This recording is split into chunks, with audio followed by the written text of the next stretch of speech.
Long ago, in a prosperous kingdom, there lived a brilliant royal advisor named Elias.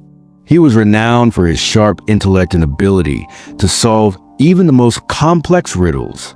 The king trusted Elias implicitly, refusing to sign a decree or enact a law without first consulting him.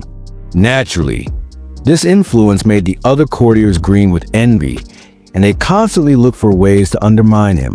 One afternoon, the king turned to Elias with a smirk.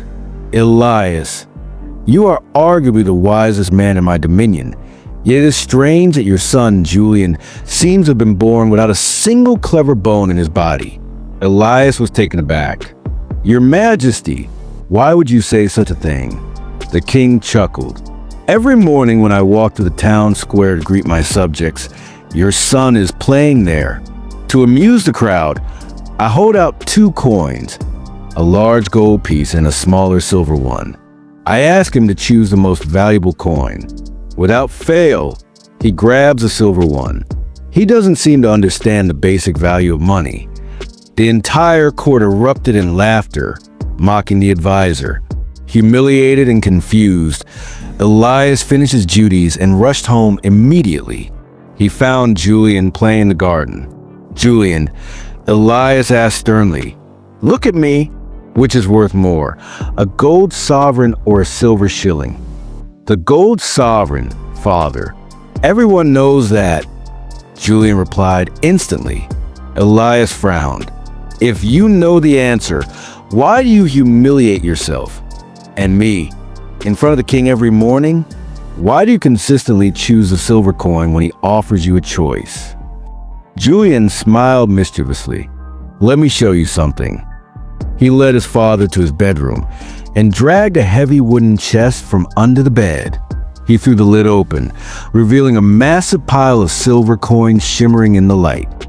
Elias gasped, "Where did you get all this?" "These are the coins the king gives me," Julian explained. "Father, think about it. The king treats this as a game. He enjoys thinking I am simple-minded. It makes him laugh, and he feels superior. If I were to pick the gold coin just once, I would prove I am smart.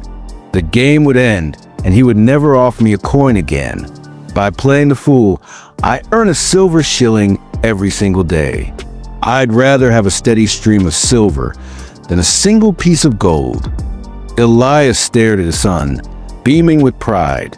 He realized that while the world labeled Julian a fool, the boy possessed a shrewd financial wisdom that outpaced even the king. From that day on, whenever the court joked about his son, Elias would just smile and walk away, knowing the truth. Friends, there is a powerful lesson here. We often see people who work quietly and accumulate success without fanfare, while others make a loud show of very little work. If you are confident in your strategy and you know what you're doing is right, it doesn't matter if the world thinks you are foolish. Sometimes, playing the fool is the smartest move you can make. The world often mocks what it doesn't understand. If this story resonated with you, go ahead and hit that like button to help spread this message. I'll catch you in the next video with another tale of wisdom. Until then, stay patient, stay humble, and keep building your future.